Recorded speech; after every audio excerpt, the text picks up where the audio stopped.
$2 billion. Gone.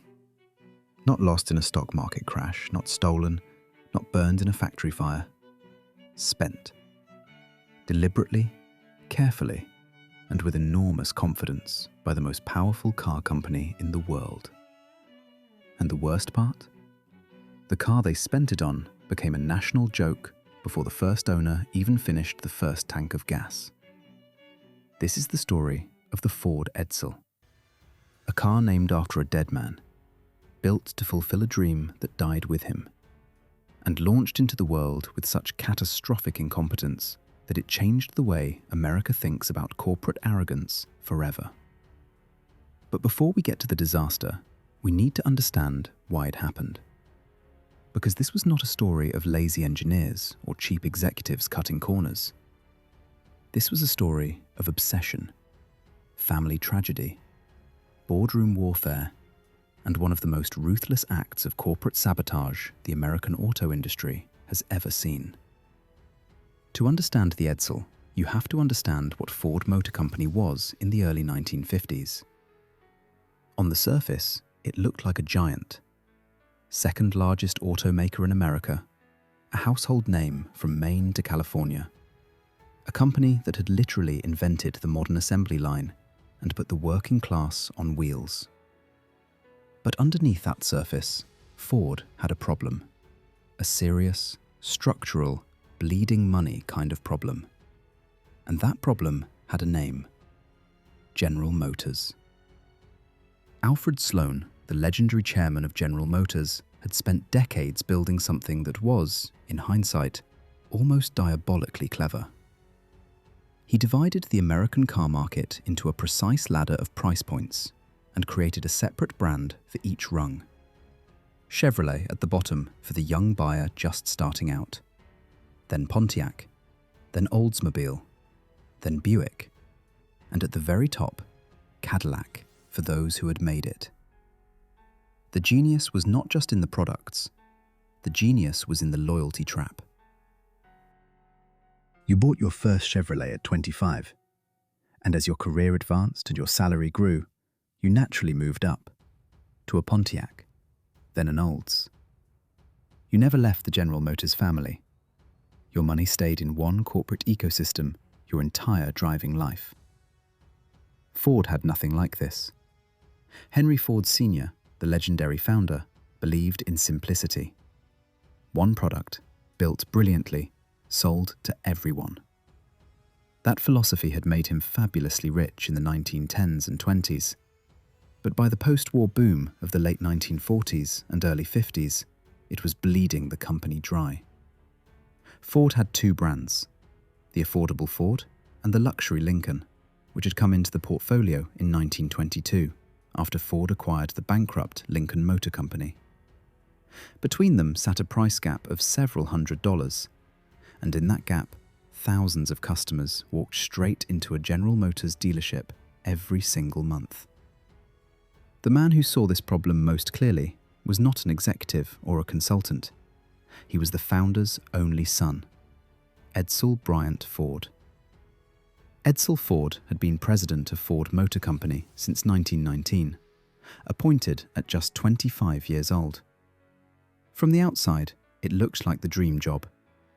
The heir to one of America's greatest fortunes, leading one of its most famous companies. From the inside, it was closer to a slow torture. Henry Ford Sr. had officially retired, but he never truly let go. He sat behind the scenes and blocked his son at nearly every turn. When Edsel pushed for modern design, Henry overruled him. When Edsel wanted to expand the model range, Henry called it unnecessary complexity. When Edsel tried to bring in professional managers to replace the old guard of yes-men and thugs his father had surrounded himself with, Henry found ways to undercut him. Edsel was, by every account of people who worked with him, a genuinely gifted man.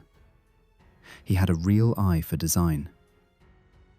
He understood what the post-war American consumer wanted in a way his father simply could not. He was the one who pushed through the creation of Mercury in 1939, Ford's first real attempt to compete in the middle market against Pontiac, Oldsmobile, and Dodge. Mercury worked reasonably well. It gave Ford a foothold in that crucial mid-price segment. But between Mercury and Lincoln, a significant gap remained, and General Motors was exploiting it every single day. Edsel Ford never got to solve that problem himself. In 1943, at just 49 years old, he died of stomach cancer. His death broke his father completely. Henry Ford Sr., already in his late 70s and showing signs of serious mental decline, fell apart after losing his son. The company drifted into chaos so severe that the federal government, worried about the impact on wartime production, quietly pressured the Ford family to bring in new leadership. In 1945, that leadership arrived in the form of Henry Ford II, Edsel's eldest son, 27 years old, just discharged from the Navy. What he inherited was, by the standards of one of the world's largest industrial corporations, a spectacular mess. Outdated management structures, no proper accounting systems, production lines running on gut instinct and personal loyalty rather than data or planning, and a market share that was slowly, steadily shrinking, while General Motors grew stronger every year. Henry II moved fast. He hired aggressively, bringing in a group of sharp young managers, including a team of former Army Air Force's statistical analysts who became known inside the company as the Whiz Kids. These men had used data and systems thinking to manage the logistics of an entire war. Now they turned those same tools on Ford Motor Company, and what they found confirmed everything Edsel had been warning his father about for decades. The numbers were stark. Only 1 in 4 Ford owners bought their next car from Ford or one of its brands. Meanwhile, 4 out of 5 Chevrolet owners stayed within the General Motors family, moving up the ladder exactly as Sloan had designed. Ford was not just losing sales, it was losing relationships. It was giving away lifetime customers because it had nothing to offer them when they were ready to spend more. The mid-price gap between Mercury and Lincoln was not an inconvenience. It was a structural wound, and it was costing the company a fortune in lost revenue every single year. By the summer of 1952, the evidence was so overwhelming that it could no longer be ignored. A vice president named John Davis compiled what became known internally as the Davis Report, a 6-volume analysis of Ford's market position that landed on Henry II's desk like a quiet bomb. The conclusion was unambiguous. Ford needed a new brand. Not a new model, a new brand, positioned between Mercury and Lincoln, aimed directly at the buyers who were currently walking into Buick and Oldsmobile showrooms and never coming back. The dream that Edsel Ford had carried for the last 20 years of his life was finally going to be built. The only question was whether his son had the wisdom to build it right. And the answer to that question would cost $2 billion to discover. Picture the most expensive market research project in the history of the American automobile industry. 6 volumes of data, thousands of interviews, hundreds of pages of statistical analysis. All of it pointing to one clear conclusion. And then, picture the man who read every single word of it, deciding to build something that contradicted half of its findings anyway. That is Ford Motor Company in 1955. That is how the Edsel was born. The architects of the plan were 2 men, Louis Crusoe, vice president responsible for product planning, and Jack Reith, the former head of Ford's French operations. Both were ambitious, both were brilliant in their own way, and both were absolutely convinced that Ford needed to do what General Motors had done, only bigger and bolder. Their proposal, which landed before the board in the spring of 1955, was breathtaking in its scope. Not one new brand, 5 independent divisions. Ford would be restructured from the ground up into a multi-brand empire that would carpet bomb every price segment in the American market simultaneously. Crusoe and Reith argued with hard numbers. Ford had roughly half the dealer network of General Motors. New brands meant new dealerships. New dealerships meant new revenue streams, new customer relationships, new geographic reach. They projected a sales increase of at least 20% within 6 years. Their most powerful ally in the boardroom was Ernest Breach, the chairman of the board, a man who had spent years at General Motors before joining Ford and who understood better than anyone what a well-structured multi-brand portfolio could do for a company's bottom line. John Davis, the same man whose report had first identified the problem, raised serious objections. So did several other senior managers. They argued that 5 divisions was overreach, that the American market was not the same as General Motors' market of 20 years earlier, that the mid-price segment was already crowded. Nobody listened. On April 20th, 1955, the Crusoe and Reith plan received full board approval, and Ford Motor Company began the most ambitious corporate reorganization in its history. Now someone had to actually design the car. The job went to Roy Brown, a 33-year-old designer who had previously worked on Mercury. Brown was given a brief that sounded exciting and proved to be nearly impossible. Create something completely original, something that looks like nothing else on the American road, something instantly recognizable, unmistakably new, undeniably Ford. Oh, and by the way, to keep production costs manageable, the new car must share its basic body structure with existing Ford and Mercury components. Think about that for a moment. Design an architectural masterpiece, but you must use someone else's floor plan, and you cannot change the walls. That was Roy Brown's challenge in the summer of 1955, and to his credit, he attacked it with genuine creative energy.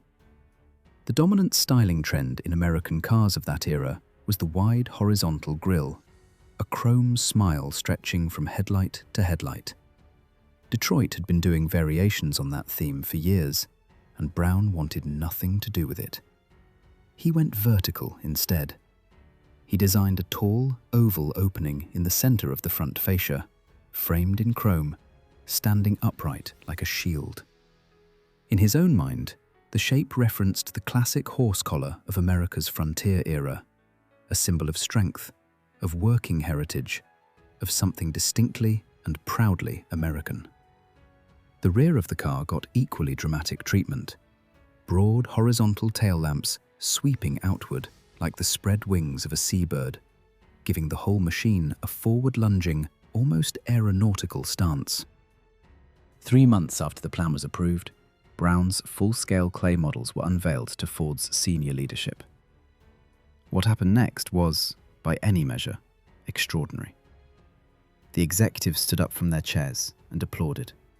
An actual standing ovation for a clay model of a car that had not yet been built, let alone tested, priced, or driven by a single real customer. Ernest Breach was reportedly moved. Henry Ford II nodded with visible satisfaction.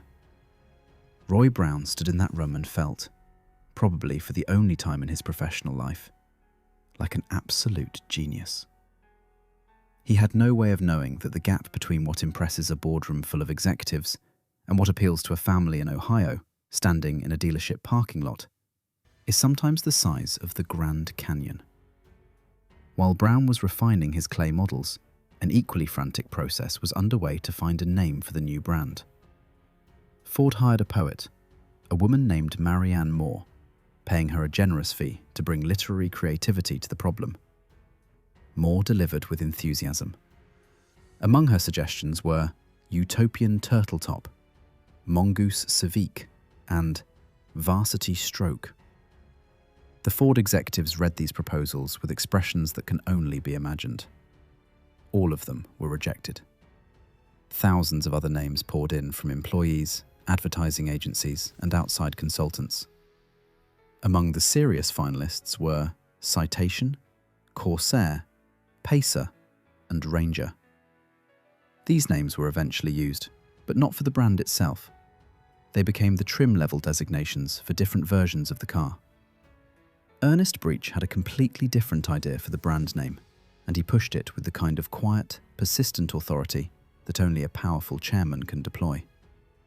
The new car, he argued, should carry the name of Edsel Bryant Ford, the man who had spent his entire adult life fighting to modernize this company.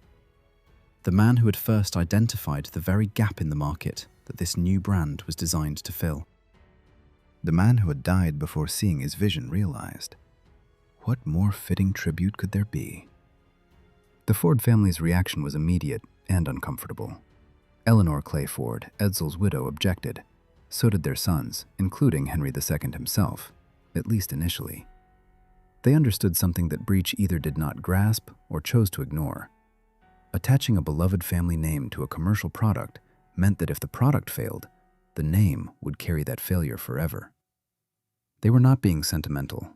They were being practical, and they were absolutely right. But Breach pressed on, and on November 19, 1955, Ford Motor Company officially announced the creation of the Edsel division. More than 1,000 new dealerships across the United States were to be recruited and opened. The promotional budget that followed was unlike anything the American auto industry had ever seen. Billboards, radio spots, full-page magazine advertisements, all building a slow drumbeat of anticipation toward a reveal date that was still nearly 2 years away. Ford was promising America the car of the future, a vehicle built on entirely new principles, a rolling revolution. And the American public, conditioned by post-war prosperity and genuine faith in Detroit's ability to deliver miracles, was listening. Dealers were taking deposits on cars their customers had never seen. The hype machine was running at full power. Nobody had yet asked the question that mattered most. What if the American public sees it and simply does not like it? September 4th, 1957. E-Day, as Ford's marketing department had branded it with breathless self-importance. Across the United States, more than 1,000 brand-new Edsel dealerships simultaneously pulled back their showroom curtains and revealed the car that was going to change everything. Crowds gathered. Genuinely large crowds. By Ford's own estimates, nearly 3 million Americans walked into Edsel showrooms on that first day alone. That number is worth sitting with for a moment. 3 million people. That is more than the entire population of Chicago showing up to look at a car. And look they did. Very carefully. And then, slowly, the expressions changed. The vertical oval grille sat in the center of the car's nose like nothing anyone had seen on an American road before. Roy Brown had called it a horse collar. The American public had other names for it. Some said it looked like a man who had just bitten into a lemon, his face puckering around the sourness. Others saw a toilet seat standing on end, which, in the context of a $5,700 automobile, was not the association Ford's advertising department had been hoping for. And then there were the comparisons that could not be printed in family newspapers. The ones that circulated in barbershops and factory break rooms and country club bars. The ones that compared the grille's shape to female anatomy in terms that would have made the Ford board physically ill if they had heard them spoken aloud. In the conservative, buttoned-up America of 1957, where network television would not show a married couple sharing a bed, those associations were not just embarrassing, they were potentially lethal to a brand. But here is the thing that makes this story genuinely painful rather than just funny. The design controversy, as damaging as it was, might have been survivable. Unusual styling can grow on people. Polarizing looks can become iconic given enough time. The Volkswagen Beetle was considered strange and ugly by plenty of Americans when it first arrived. What killed the Edsel was not the way it looked. What killed it was the way it fell apart. The first customers who drove their new Edsels off the lots discovered problems that went far beyond typical new model teething issues. Door handles came off in people's hands, not loosened, off. Paint began blistering within weeks of delivery, in some cases within days. Engines leaked oil from multiple points simultaneously. Transmissions ground and shuddered through gear changes with the kind of mechanical protest that suggested the components had never actually been tested together. Electrical systems failed randomly, causing everything from dead instruments to shorts that produced smoke inside the cabin. One automotive journalist, writing for a major American publication, reported that his test car broke down 3 separate times between the dealership and his office. 3 times in a single day. How does a company with Ford's manufacturing experience produce something this bad? The answer lies in a cost-cutting decision that, in retrospect, looks less like an efficiency measure and more like a structural guarantee of failure. The Edsel never received its own dedicated assembly plant, despite the fact that the original Crusoe and Wreath plan had specifically called for dedicated production facilities to ensure quality control. Those facilities were never built. Instead, Edsels rolled down the same assembly lines as regular Fords and Mercurys, interleaved with the standard production run, assembled by workers who were constantly switching between different models with hundreds of unique components each. The assembly line workers were not lazy or incompetent. They were being asked to do something that was genuinely very difficult under those conditions. Quality control checkpoints existed on paper, but functioned poorly in practice. Defective cars moved through the system and out to dealers because nobody had built the infrastructure to stop them. The result was a first-year product that, by the standards of any serious manufacturer, should never have left the factory gates. And yet, buried underneath the quality catastrophe, there were real innovations in that car that deserved better. The Edsel was among the first American production cars to offer a rolling speedometer, a rotating drum behind the instrument cluster that showed speed numerically rather than with a sweeping needle. Warning lights for low oil pressure and engaged parking brake were standard equipment, not options. The transmission selector buttons were mounted in the center of the steering wheel hub, a design intended to reduce the driver's range of motion during gear changes and keep hands closer to the wheel. Child safety locks on the rear doors, seatbelts as standard fitment at a time when most American manufacturers still charged extra for them. These were genuinely thoughtful features. Some of them were years ahead of what the competition was offering. But nobody was writing magazine articles about the Edsel's safety innovations. They were too busy writing about the door handles lying in the parking lot. Then the economy hit the car from the other side. In the autumn of 1957, the United States slipped into what economists came to call the Eisenhower recession. Consumer confidence fell sharply. Credit tightened. American families who had been trading up their automobiles every 2 or 3 years suddenly decided that the car in the driveway could last another season. And the segment that suffered most severely was precisely the mid-price bracket, the territory between the affordable basics and the genuine luxury cars, the exact space that the Edsel had been designed to occupy. Mercury's sales fell by nearly half that year. Oldsmobile, Buick, and Dodge all posted severe declines. The mid-price American car market, which had looked so lucrative and wide open when John Davis wrote his report in 1952, had contracted dramatically at the worst possible moment. Into this environment, Ford launched a brand new nameplate carrying a wave of terrible press, a reputation for falling apart, a grille that people were openly mocking, and a price tag that overlapped awkwardly with the better-built, better-regarded Mercury models sitting in showrooms 2 blocks away. The Edsel was not just fighting the recession and its own quality problems. It was cannibalizing Ford's own existing lineup, pulling potential Mercury buyers into a worse product at a similar price. The gap between Mercury and Lincoln that the whole project had been created to fill, it was still there. Slightly smaller, but still there. By the end of the first model year, Ford's internal sales target had been 200,000 units. The actual number was 63,000. For context, the Chevrolet Impala, introduced in the same model year of 1957, sold over 400,000 examples. Not because the Impala was a revolutionary car. It was not. It was a well-executed, attractively styled, reliable product that did exactly what it promised. The Edsel, which had promised so much more, delivered so much less. The American public had made its judgment with brutal efficiency, and it was not a judgment that any amount of advertising budget could reverse. 3 million people walked into Edsel showrooms on the first day. Most of them walked back out and bought something else.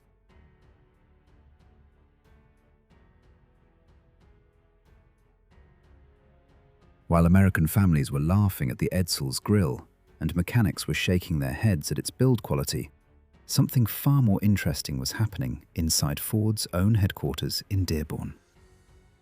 Because the disaster unfolding in showrooms across the country may not have been entirely accidental. In May of 1957, 4 months before E-Day, Louis Crusoe suffered a massive heart attack. His doctors ordered complete rest and prohibited any return to work. The man who had spent 2 years selling the board on the most ambitious expansion in Ford's history vanished from the project at the exact moment it needed him most. His absence created a power vacuum, and into that vacuum stepped Robert McNamara. McNamara was, by any measure, a formidable intellect. Precise, data-driven, coldly analytical. He had built his reputation running Ford's budget division, producing affordable, practical, no-nonsense transportation for working Americans. He had never hidden his contempt for the Edsel project. He considered it financially reckless, strategically confused, and disconnected from what real car buyers actually wanted. Now, with Crusoe gone, he had the authority to act on that contempt. His first move came in August of 1957, just weeks before the public launch. Jack Reith, Crusoe's co-architect of the entire 5-division plan and the most passionate internal advocate for the Edsel brand, was abruptly fired. The official reason given was poor performance in managing the Mercury division. Everyone inside the company understood the real reason. McNamara was removing his opponents before they could defend the project he intended to dismantle. Almost simultaneously, Mercury and Lincoln were quietly merged back into a single operational division, gutting the organizational independence that Crusoe and Reith had fought so hard to establish. Now here is where the story becomes genuinely uncomfortable. A former long-serving Ford employee later described what he characterized as a systematic effort by McNamara to ensure the Edsel would fail. The motive was straightforward and deeply human. McNamara wanted the presidency of Ford Motor Company. If the Edsel succeeded, its leadership would collect the glory and the promotions. McNamara, running the unglamorous budget division, would be left behind. Better, from his perspective, that the whole expensive experiment collapse before it could threaten his trajectory. The sabotage theory centers on 2 specific decisions. First, the refusal to give the Edsel its own dedicated assembly facilities, a commitment that had been part of the original plan and that was quietly dropped under McNamara's influence, forcing Edsels onto shared production lines where quality control was structurally impossible to maintain. Second, multiple accounts suggest that quality inspection personnel at the plants producing Edsels were instructed to pass defective vehicles rather than pull them from the line. What gives this theory genuine weight, rather than dismissing it as convenient hindsight, is a single geographical fact. Edsel models assembled at Ford's Canadian plants, which operated at a greater remove from Dearborn and outside McNamara's direct sphere of influence, showed substantially better build quality. Canadian Edsel owners reported far fewer problems. The avalanche of mechanical complaints came overwhelmingly from American-built examples. Is it possible that 2 factories operated by the same company, building the same car from the same components, produced such dramatically different quality levels by pure chance? And then there is the remark. On September 4th, 1957, during the official press presentation, McNamara was heard to tell a journalist, in front of witnesses, words that translated roughly as, "Do not worry, we will bury this monster soon enough." Whether those words reflected honest pessimism or active intent, they were spoken by the man now controlling the project's fate. Draw your own conclusions. Ford's response to the collapsing sales figures in 1958 was desperate and somewhat pitiable. 3 new station wagon body styles were added to the range: the Roundup, the Villager, and the Bermuda, aimed at attracting young families. Prices were cut, the engine lineup was simplified, advertising shifted from revolutionary ambition to practical value, a retreat so visible that it essentially announced to the market that Ford no longer believed its own original pitch. For the 1959 model year, the lineup shrank to 3 models. The controversial oval grille was completely redesigned into something far more conventional. A wide, horizontal opening that looked, ironically, like something Roy Brown would have rejected as too ordinary 4 years earlier. The new Edsel looked like an apology pressed in steel. Quieter, smaller, cheaper, safer. A car that was trying very hard not to be noticed. Secretly, engineers had also begun development of a compact Edsel built on the platform of the upcoming Ford Falcon. This car, internally designated as the Comet, was intended to pivot the entire brand away from the disastrous mid-price segment and into the growing market for smaller, more economical vehicles. It was scheduled to debut for the 1961 model year and represented the last genuine hope for the brand's survival. But some wounds do not heal with a redesigned grille and the lower sticker price. The public had already made up its mind, and what was coming in the autumn of 1959 would end the argument permanently.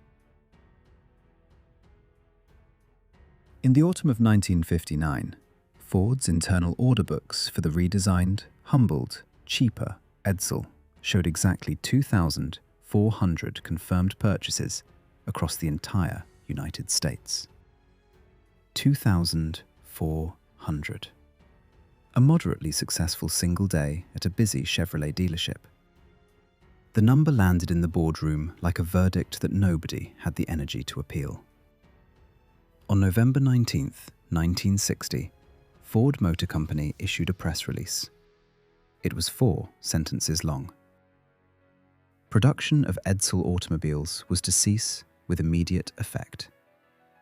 No explanation of why, no acknowledgement of what had gone wrong, no word of thanks to the dealers who had invested their own money building out showrooms for a brand that had lasted exactly 3 model years. The statement read like a company that wanted the subject closed before anyone thought to ask questions. Ford's grand revolution had ended with the corporate equivalent of quietly leaving a restaurant without paying the bill. The final tally was 110,847 vehicles across all models and all years combined, against an original projection of 200,000 per year. Against losses that Ford's own accountants calculated at $250 million in 1960 money. A figure that translates to well over $2 billion in the values of the early 21st century. It remains one of the most expensive product failures in the history of American consumer industry, studied in business schools from Harvard to Stanford, not as a cautionary footnote, but as a central case study in how catastrophically wrong things can go when market research, corporate ego, and internal politics all pull in different directions simultaneously. Now consider what happened to the people who built it. Robert McNamara, the man who had called the Edsel a monster and whose fingerprints many believed were on its deliberate destruction, was named president of Ford Motor Company in 1960. He had reached the summit he had been climbing toward throughout his entire corporate career. He lasted in that role for approximately 5 weeks. In January of 1961, President-elect John F. Kennedy appointed him Secretary of Defense, putting him out of Dearborn and into a far larger arena. His tenure at the Pentagon, defined above all by the escalating American involvement in Vietnam, generated controversies that made the Edsel look like a minor administrative error.